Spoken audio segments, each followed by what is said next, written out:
नमस्कार दोस्तों, good morning. आपका एनके स्टडी के यूट्यूब चैनल पर मैं नवीन कुमार एक बार फिर से स्वागत करता हूं। 22 फरवरी 2021 को उत्तर प्रदेश सरकार ने अपना बजट पेश किया है। तो जानेंगे इस बजट में कि आखिर रुपया आता कहां से है और ये जाता कहां से है। इन दोनों के बीच के डिफरेंस को समझेंगे वह संपूर्ण तरीके से इन दोनों के बीच को डिटेल्स को देखेंगे। तो चलिए शुरू करते हैं आज का वीडियो, जो कि उत्तर प्रदेश बजट 2021 पे आधारित है, जो उत्तर प्रदेश सरकार ने 22 फरवरी अर्थात कल ही जो है कि अपना बजट पेश किया। तो यहाँ पे लिखा है रुपया आता कहाँ से है। यहाँ पे 1 रुपये की बात होगी। अगर 1 रुपया अगर कहीं से जो है कि सरकार को आता है तो कहाँ से आता है, तो सबसे पहले देखेंगे जो 1 रुपया आता है वो 1 रुपये में से 16.2% केंद्र सरकार से सहायता अनुदान के रूप में आता है। अर्थात जो 1 रुपया आता है सबसे अधिक आता है सहायता अनुदान से आता है केंद्र सरकार से 16.2%। उसके बाद जो 1 रुपया आता है उसमें से 22.1% केंद्रीय करों में राज्यांश के रूप में आता है। अर्थात यहाँ 1 रुपये में से बात हो रही है कि जो 1 रुपये में उस 1 रुपये का 16.2% केंद्र सरकार से सहायता अनुदान के रूप में आता है। 22.1% केंद्रीय करों में राज्यांश के रूप में आता है। 4.7% करेत्तर राजस्व से प्राप्त होता है। वहीं 34.5% स्वयं का कर राजस्व होता है, जो कि सबसे अधिक है। अर्थात 1 रुपया में जो सबसे अधिक सरकार की कमाई होती है वो है 34.5% के साथ स्वयं का टैक्स रेवेन्यू है। उसके बाद जो 1 रुपया में सबसे ज़्यादा कमाई होती है वो 22.1% केंद्रीय करों के रूप में होती है। अर्थात हम 1 रुपये में जो सबसे अधिक कमाई होती है 34.5% स्वयं का कर राजस्व होता है, इसको पहले नंबर पर रखते हैं। और जो फिर उसके बाद 22.1% केंद्रीय करों के रूप में राज्यांश के रूप में सरकार को प्राप्त होता है, इसको हम दूसरे नंबर पर रखते हैं।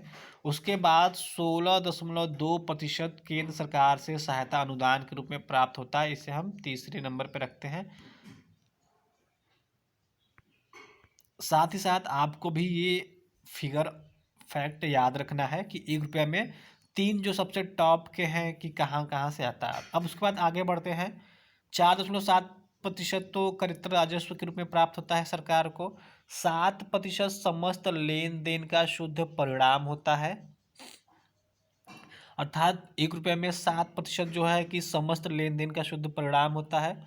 उसके बाद 4% ऋण और अग्रिम की वसूली होती है।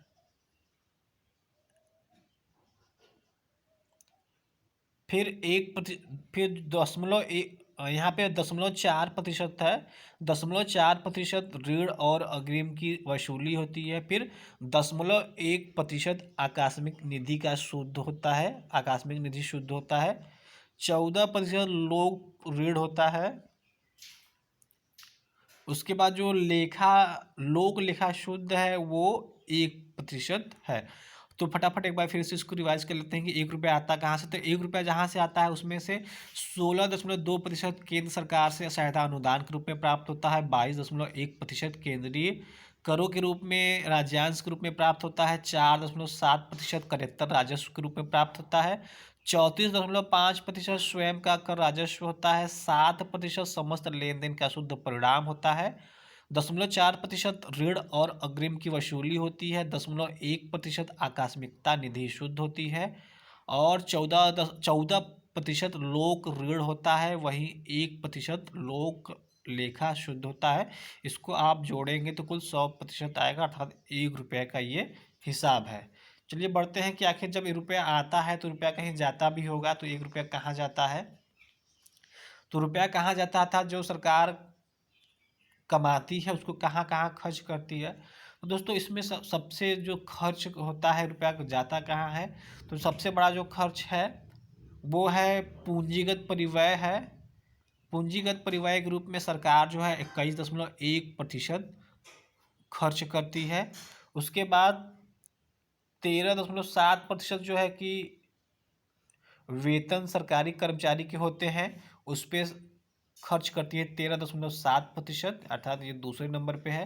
पहले नंबर पे है कि सरकार 21.1% पूंजीगत व्यय के रूप में खर्च करती है, और दूसरे नंबर पे है कि 13.7% सरकार जो है वेतन के रूप में खर्च करती है। तीसरे नंबर पे देखा जाए तो तीसरे नंबर पे 13% वेतन सहायता प्राप्त संस्थाएं पे सरकार खर्च करती है। तो चलिए शुरू से करते हैं कि 5.3% ऋणों का प्रतिदान है, अर्थात जो 1 रुपया में से 5.3% ऋणों का प्रतिदान के रूप में सरकार खर्च करती है। 21.1% पूंजीगत व्यय के रूप में खर्च करती है, पूंजीगत परिव्यय के रूप में खर्च करती है। 11% अन्य राजस्व व्यय के रूप में खर्च करती है। 8.1% ब्याज के रूप में खर्च करती है। 12.7% पेंशन के रूप में खर्च करती है।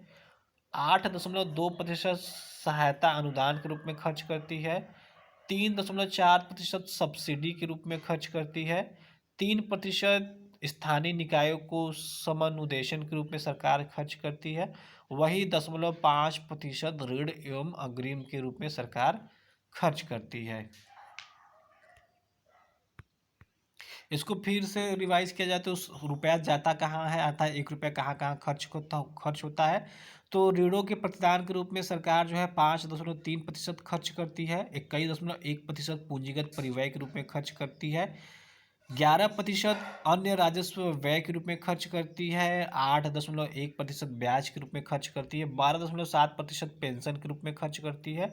8.2% सहायता अनुदान के रूप में खर्च करती है। 3.4% सब्सिडी के रूप में खर्च करती है।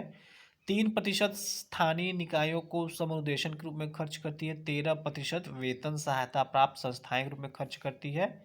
वही 13.7% वेतन सरकारी कर्मचारी के रूप में खर्च करती है। 0.5% ऋण एवं अग्रिम के रूप में खर्च करती है। तो दोस्तों आप इसका स्क्रीनशॉट भी ले सकते हैं वीडियो को पॉज करके, रुपया जाता कहाँ है।